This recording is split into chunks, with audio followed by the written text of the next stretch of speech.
기독교 윤리신학자인 리차드 니버는 책임적인 자라고 하는 책에서 세 가지 유형의 인간상을 말하고 있습니다. 첫 번째 유형은 목적론적 윤리, 즉 쉽게 말하면 목적 지향적인 사람이 있다, 이렇게 얘기를 합니다. 자신의 꿈과 또 욕심을 이루기 위해서 어떤 일도 서슴지 않는 그런 사람이죠. 그래서 자기 자신을 제어한 모든 타자는 수단이다, 이렇게 생각을 하는 것이죠. 이런 사람들 생각과 행동 가운데는 마키아벨리즘이 이제 나타나기도 합니다.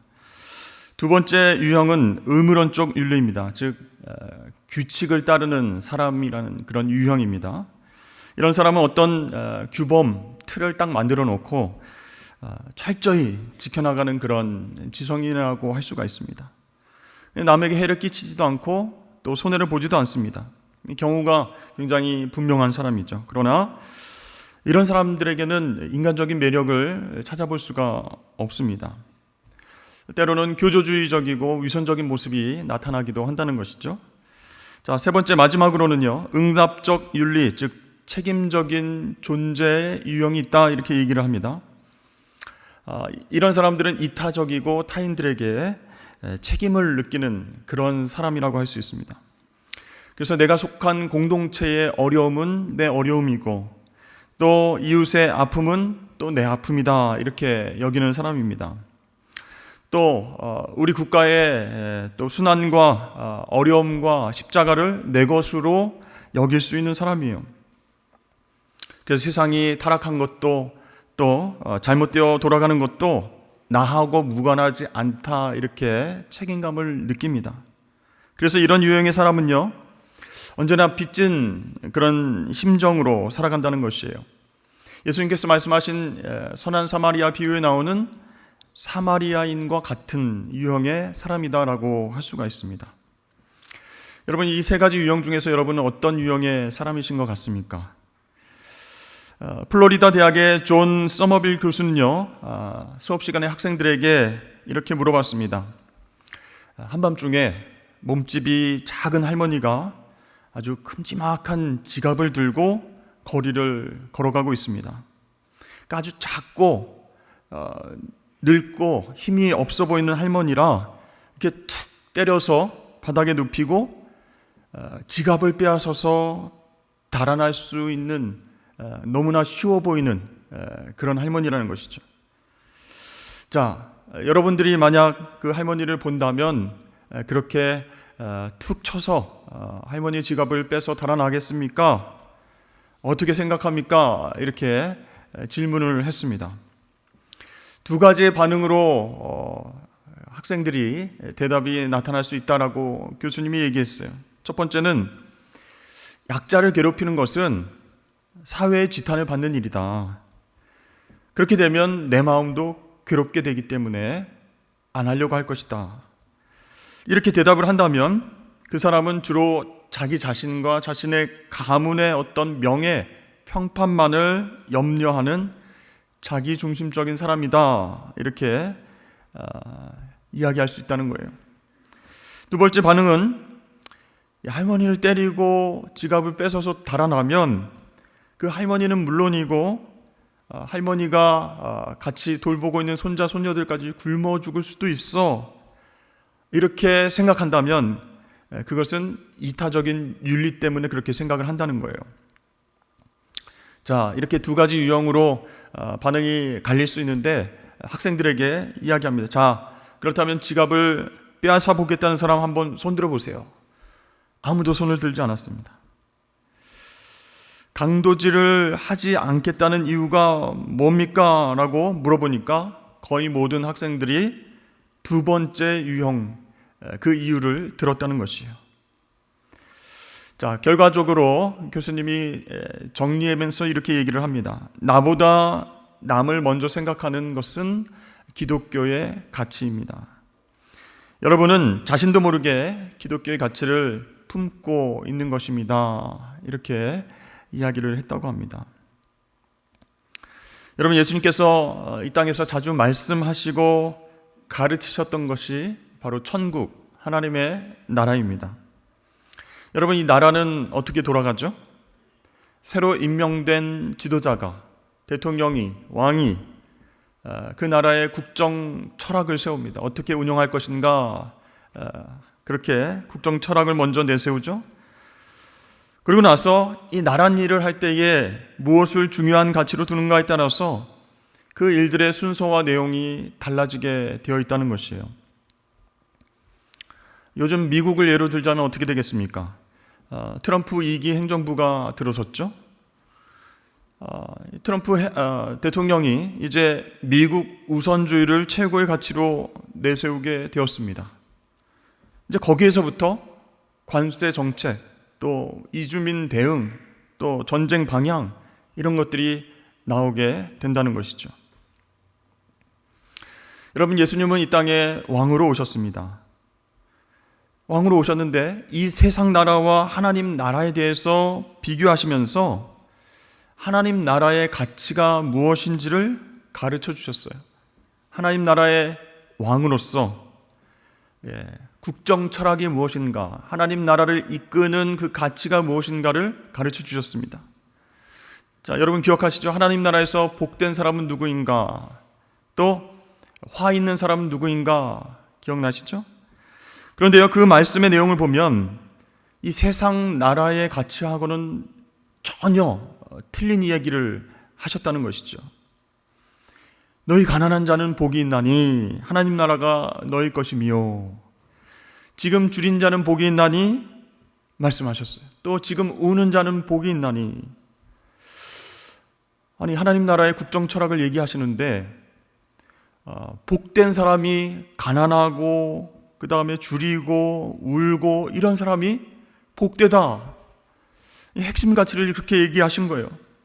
또 화 있을진저 너희 부유한 자요, 화 있을진저 지금 배부른 자요, 지금 웃는 자요, 이렇게 말씀하셨어요. 자, 이렇게 예수님께서 말씀하신 걸 보면 하나님 나라 백성들의 삶의 가치는 완전히 세상 나라의 가치하고 뒤바뀌어 있다라는 것을 알 수 있게 됩니다. 여러분, 세상 나라의 가치 목록 꼭대기 제일 위에 있는 것이 무엇이겠습니까? 권력과 돈이죠. 너희 부유한 자요, 이렇게 말씀하셨어요.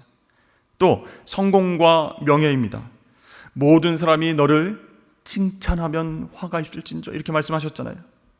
자, 그렇다면 하나님 나라의 가치 목록 중에 제일 꼭대기에 있는 것은 무엇이겠습니까? 약함과 가난입니다. 너희 가난한 자는 복이 있을 것이다. 또 무엇일까요? 고난과 버림당합니다. 사람들이 너희를 미워하면 복된 것이다, 이렇게 말씀하셨어요. 그러니까 아무리 예수님께서 좋은 말씀을 하신다고 해도 이 세상 나라의 가치와 완전히 뒤바뀐 하나님 나라 가치를 설명해 주시는데 이해가 잘 안 된다는 거예요. 자, 이렇게 하나님 나라의 가치는 거꾸로 뒤집혀 있었습니다. 오늘날 세상의 가치관과 하나님 나라 가치관이 이제 겟세마네 동산에서 충돌하게 되었습니다. 오늘 43절에서 46절 말씀 보니까 이렇게 나와 있습니다. 예수께서 말씀하실 때에 곧 12 중에 하나인 유다가 왔는데 대제사장들과 서기관들과 장로들에게서 파송된 무리가 검과 몽치를 가지고 그와 함께 하였더라.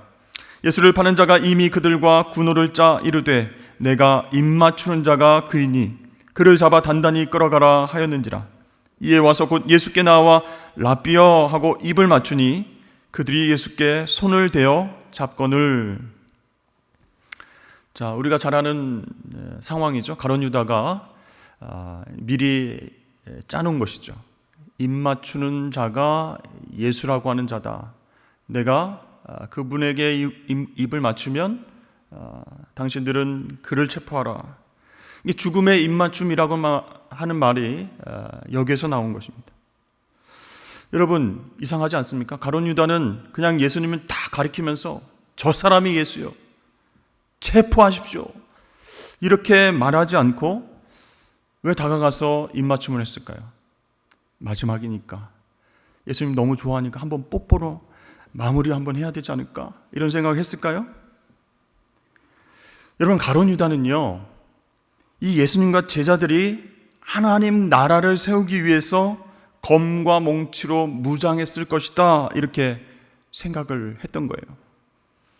예수님께서 계속적으로 하나님 나라의 가치에 대해서 가르쳐 주시고 비유로 말씀하셨지만 가룟 유다는 세상 나라의 가치관으로 앞을 보지 못했습니다. 그래서 겟세마네 동산에 모여있던 예수님과 제자들도 검과 몽치를 가지고 있을 테니 내가 입맞춤으로 신호를 하면 그때 바로 가서 잡아라, 이렇게 얘기를 한 것이죠. 그러니까 예수님은 당연히 현재 이 이스라엘의 나라의 그 가치를 무너뜨리고 새로운 나라를 세우려면 돈도 필요하고 또 정치력도 필요하고 군사력이 필요할 것이다, 이렇게 판단했던 것이에요. 그런데 여러분, 하나님 나라의 왕은 어떻게 반응하셨습니까? 그들이 예수께 손을 대어 잡거늘 곁에 서 있는 자 중에 한 사람이 칼을 빼어 대제사장의 종을 쳐 그 귀를 떨어뜨리니라. 예수께서 무리에게 말씀하여 이르시되 너희가 강도를 잡는 것 같이 검과 몽치를 가지고 나를 잡으러 나왔느냐? 내가 날마다 너희와 함께 성전에 있으면서 가르쳤으되 너희가 나를 잡지 아니하였도다. 그러나 이는 성경을 이루려 함이니라 하시더라. 자, 가룟 유다가 이미 계획한 대로 입맞춤으로 신호를 보내자마자 병사들이 예수님을 붙잡았습니다.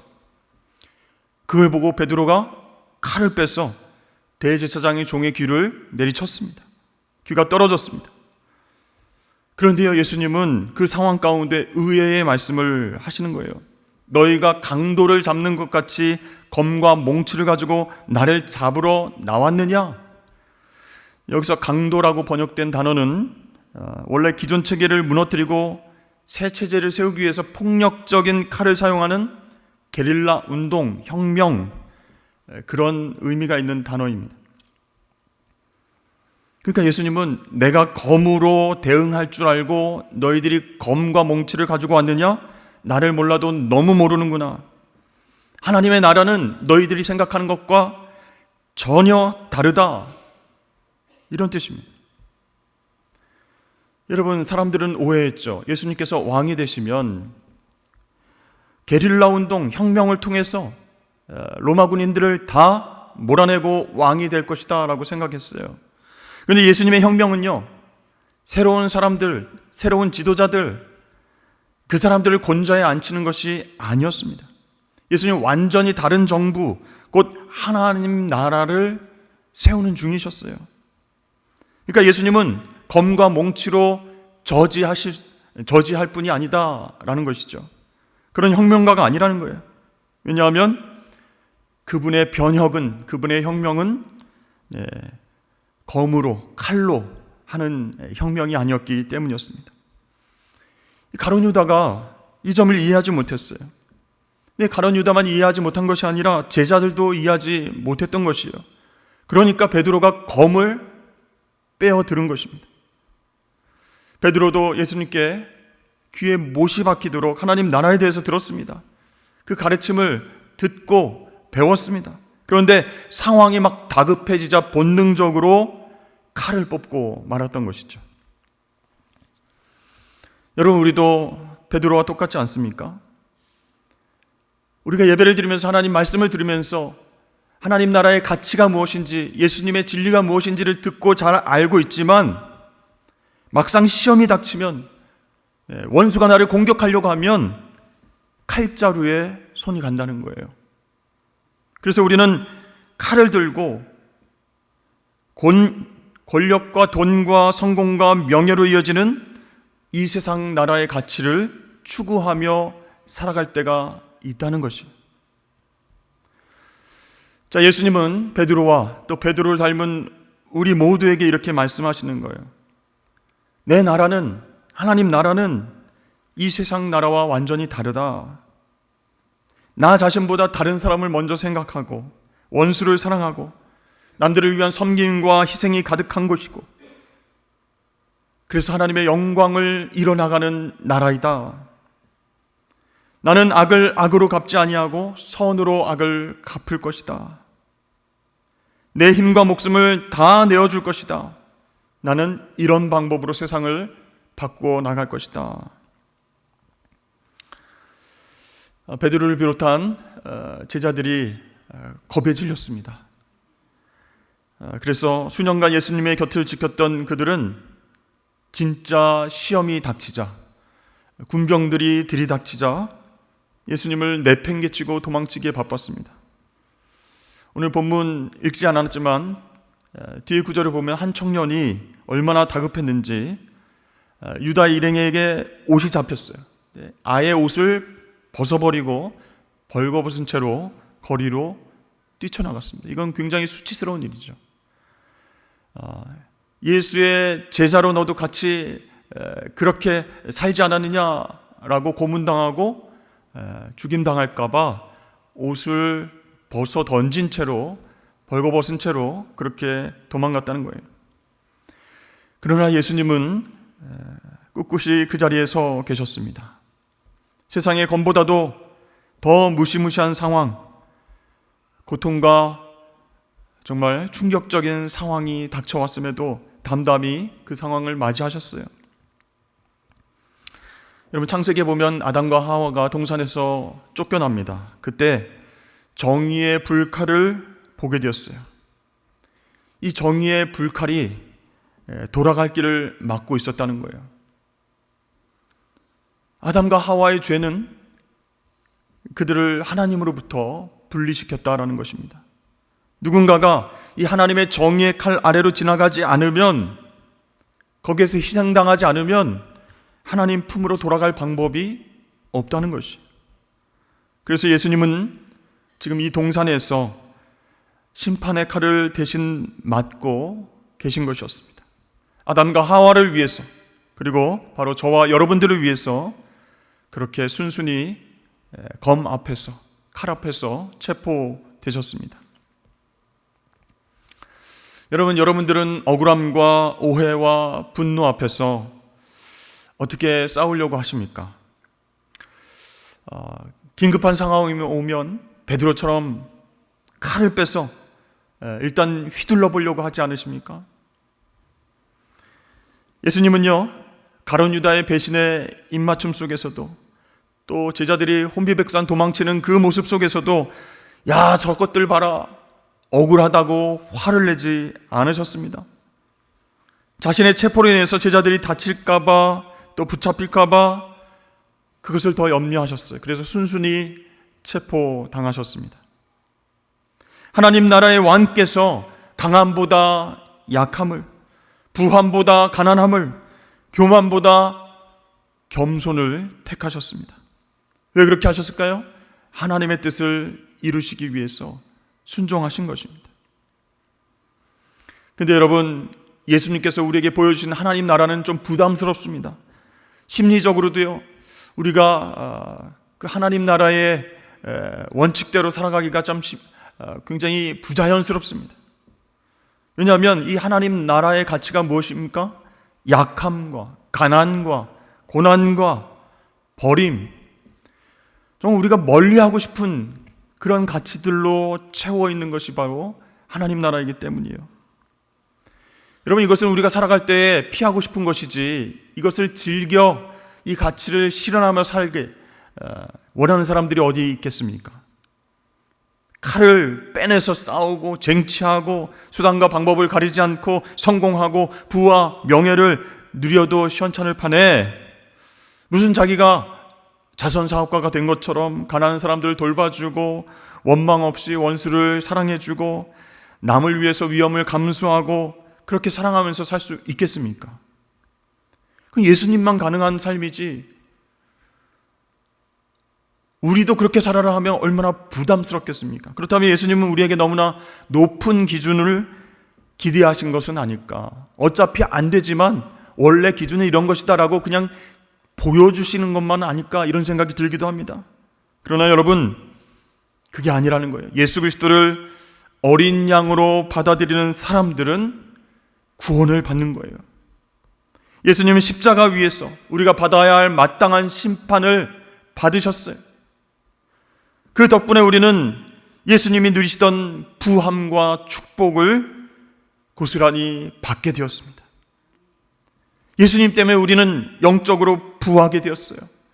그 부함을 누리면서 살게 하시려고 온 우주의 부를 포기하시고 가난하게 되신 예수님, 그 예수님과 동행한다면 우리의 생각과 행동은 변화될 수 있는 줄로 믿습니다. 처음에는요, 그런 삶을 어떻게 살아? 가난과 약함과 고난과 이 버림을 어떻게 실천해 했지만 예수 십자가를 바라보면서 나를 위해서 흘리신 그 피를 묵상하면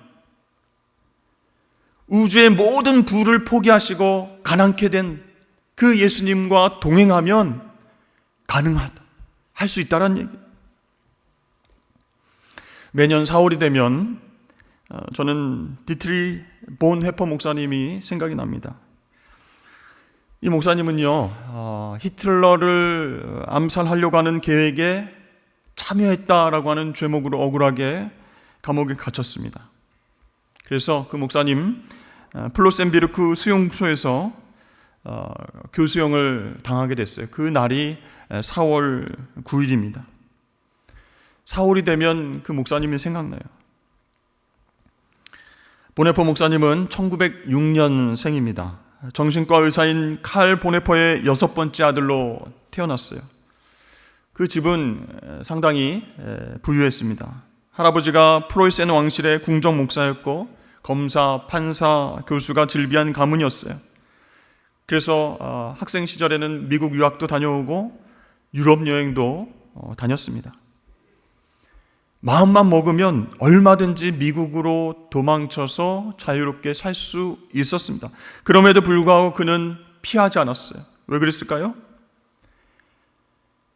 이해가 안 되는 점이에요. 왜 거기에 남아서 감옥에 갇혀서 그런 안타까운 생애를 마감하게 됐는가? 감옥에 갇혀서도요, 이렇게 기도하면 주께서는 저처럼 가난하고 비참하셨으며 체포되고 버림당하셨습니다. 주께서는 모든 인간의 곤궁을 알고 계십니다. 어떻게 이런 기도를 드릴 수 있을까?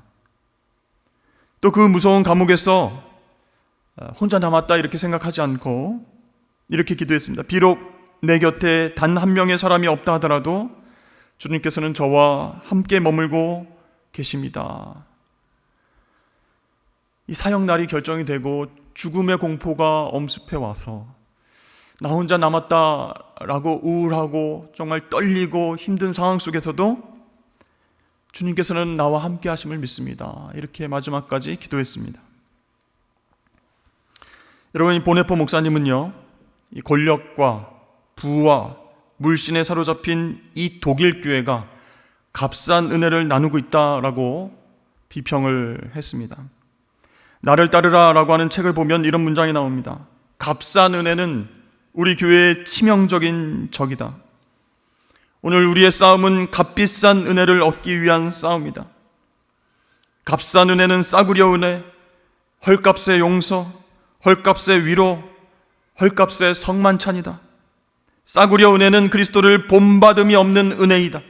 십자가가 없는 은혜이다. 살아계신 예수 그리스도, 곧 사람 되신 예수 그리스도를 무시하는 은혜에 불과하다. 이렇게 독일 교회를 비평했습니다. 그렇습니다. 예수님을 본받음이 없는 은혜, 십자가 없는 은혜, 값싼 은혜, 그것이 우리를 지배한다면 우리는 억울함과 고통과 문제 속에서 제일 먼저 세상의 칼을 빼어들려고 할 것입니다.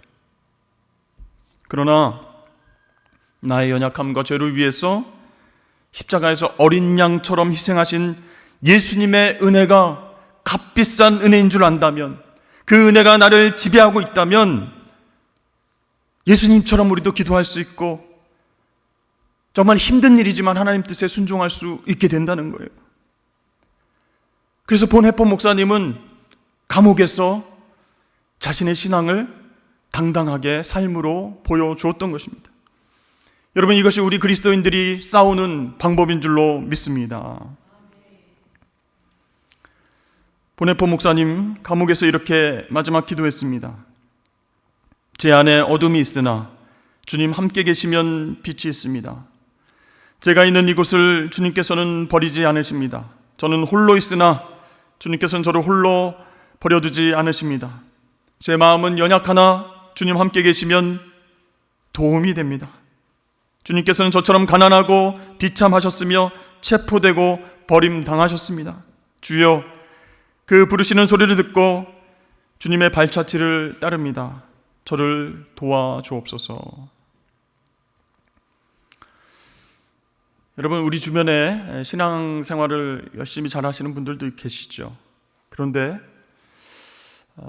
스스로 구원하려고 하는 사람들이 종종 눈에 띕니다. 자존심을 세우려고 하는 사람이 많아 보입니다. 자신의 가치를 증명해 보이려고 남들을 억압하려고 하는 그런 사람들도 있습니다. 돈과 지위와 명예와 평안함, 그것 없이는 살 수 없다라고 그렇게 이야기하는 크리스천들도 많이 있습니다. 그러나 여러분, 내 자신이 정말로 값비싼 은혜로 구원받은 죄인이다라고 하는 사실을 깨닫게 되면 어떻게 될까요? 내 생각과 행동이 변하게 되는 거예요. 돈과 권력이 있든 없든 연연하지 않게 되는 거예요. 자유롭게 된다라는 거예요. 만약에 돈이나 권력이 생기면 하나님 나라를 위해서 할 일이 많구나, 좋다 이렇게 생각합니다. 또 돈이나 권력이 사라져도 두려워하지 않는 거예요. 하나님께서 또 다른 방법으로 역사하실 테니까 걱정하지 않는 거예요. 여러분, 이런 사람의 삶 속에는요, 칼이 없고 자유만 있는 거예요. 하나님의 은혜 안에서 자유를 누리면서 살아가는 것입니다. 열심히 일은 하지만 일의 지배를 받지 않는 거예요. 돈과 권력에 연연하지 않기 때문에 가끔 주변 사람들에게 이런 얘기를 듣습니다. 야망이 없다, 저 사람 비전이 없다, 저 사람 쓸데없는 데에 돈을 많이 쓴다, 이런 얘기를 듣습니다. 그래도 신경 쓰지 않습니다. 담담합니다. 왜 그렇습니까? 그 사람은 이 세상 나라가 아닌 하나님 나라에서 살기 때문에, 하나님의 통치를 받고 살기 때문에 칼이 아니라, 욕심과 욕망이 아니라 은혜로 살아가는 거예요. 사랑하는 성도 여러분, 우리는 세상에 살고 있지만 하나님 나라의 통치를 받는 백성들입니다. 예수님께서 말씀하신 진리가 우리 삶의 우선순위가 되어야 할 줄로 믿습니다. 그러니까 우리가 신앙생활할 때 예수 십자가의 은혜를 값싼 은혜로 만들지 말아야 됩니다. 고난주간 동안 주님의 말씀을 묵상하면서 십자가의 능력으로 살아야 되겠다, 보혈의 능력으로 살아야 할 때, 그때는 결단했지만 또다시 흩어져서는 그 십자가의 은혜를 값싼 은혜로 만들어버리고 욕망의 칼을 빼어들고 복수의 칼을 빼어들고 내가 먼저 살아봐야 되겠다라고 그렇게 살아가는 하나님의 백성들이 많이 있다는 사실을 하나님이 얼마나 가슴 아프게 생각하시겠습니까? 여러분, 세상 사람들처럼 칼 꺼내서 싸우지 아니하고 주님께서 우리에게 베풀어 주신 은혜와 진리로 살아가시길 축복합니다. 그 좁은 길, 그 십자가의 길로 나아간다면 예수님께서 그런 우리를 보시고 칭찬하실 거예요. 응원해 주실 거예요. 위로해 주실 거예요. 네가 나의 길을 가는구나, 십자가의 길을 가는구나, 끝까지 함께 하시면서 우리를 복된 길로 인도하여 주실 줄로 믿습니다. 그렇게 우리 하나님의 백성들이 어떻게 싸워야 되는지를 기억하시고 주님과 동행하면서 승리하시길 주의 이름 축복합니다.